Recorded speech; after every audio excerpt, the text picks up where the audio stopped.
Check the custom tray created by the dental lab. Make sure that there is enough space to accommodate the lip and the cheek frenulum. When the patient closes her mouth, make sure that the bite plates close in a parallel and flat position. The patient should not feel any pain in the process. To shape the functional margin in the upper jaw, thoroughly rinse the tray and dry it. Apply a suitable adhesive around its circumference. On the prepared margins, apply virtual heavy body and carefully rotate the impression tray into the mouth.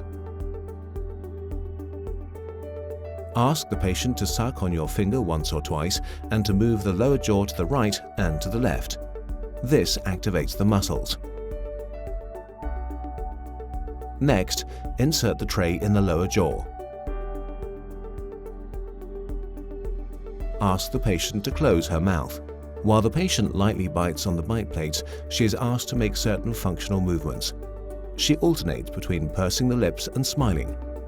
These movements should be repeated 8 to 10 times. Subsequently, the jaw should remain closed while the material sets completely. Trim the material pressed on the inner surface of the tray back to 2 mm. Excess in the dorsal area should also be removed. After having coated the inner surface of the tray with adhesive varnish, apply virtual light body for the basic or wash impression. Insert the tray and lightly press it into place. It's important to remove any excess that is pressed out on the dorsal aspect immediately. Ask the patient to suck on your finger again. This allows you to determine if impression material is still flowing towards the throat. If this is the case, remove it. The next steps are carried out in the same way as those for taking the impression of the functional margin. Small voids and inaccuracies can be corrected with virtual extra light body. For this purpose, proceed in the usual way. When the tray is removed, you should be able to feel the suction effect. All the important anatomical details should be visible without any voids. Excess material must be removed, particularly in the area of the tuberosities.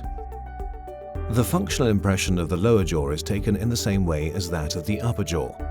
The only difference is that instead of having the patient suck on a finger, she is asked to stick out her tongue and move it to the left and to the right a few times, touching the upper lip. Insert the upper impression and ask the patient to carry out the functional movements with her mouth closed. Between the individual functional movements, ask the patient to swallow. This process is always the same, shaping the functional margin with virtual heavy body, taking a wash impression with virtual light body, and any necessary adjustments with virtual extra light body. Remove any excess in the area of the retromolar pads in particular. This will ensure smooth movements at a later stage. Check the stability and suction of the impression. When the jaws are closed, the bite plates should be positioned flat on top of each other. By testing the patient's speech, check the vertical dimension and then make any necessary adjustments. Ask the patient to say words such as 66 or Mississippi, or have them count from 60 to 70. If the vertical dimension is too high, the bite rims will touch each other when the patient speaks.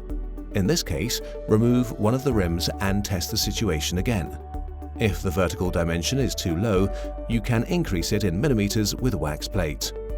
The renewed determination of the physiologic resting position is also possible at this stage. Any corrections that are necessary can be transferred to the stylus of the gnathometer M. Check whether the setup is parallel to the campus plane and bipupillary line using an occlusal plane plate.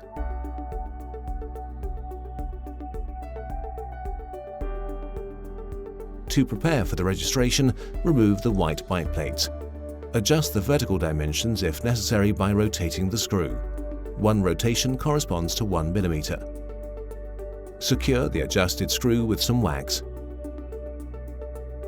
Attach the registration plate with the stylus to the lower impression. Use forceps for this purpose. Proceed in the same way in the upper jaw.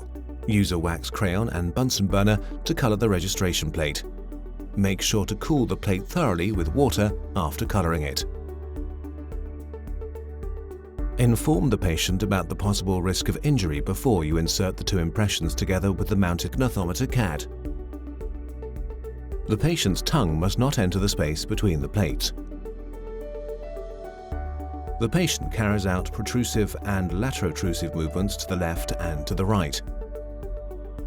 You can guide the patient by indicating the direction of the lower jaw movements with your finger. The movements should be repeated 3 times in each case. When the direction is changed, the patient opens her mouth, swallows, and then closes her mouth again. When a clear arrowhead or Gothic arch is visible, remove the bite plate from the upper jaw to record this position. If this is not the case, the tracing procedure has to be repeated. Mark the tip of the arrow with a permanent marker and record the position with the perforated plexiglass plate.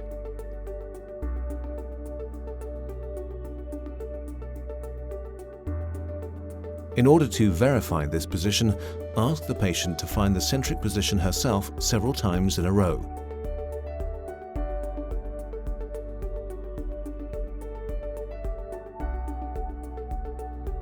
Subsequently, this situation is recorded with virtual CAD bite.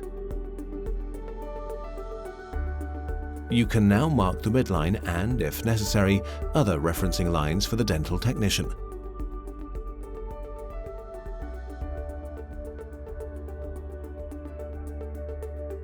Optionally, you can use the 3D Universal Transfer Bow for skull-related model orientation.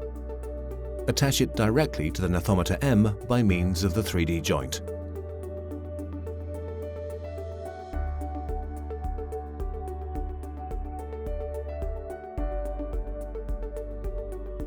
The form selector helps you to choose the appropriate teeth.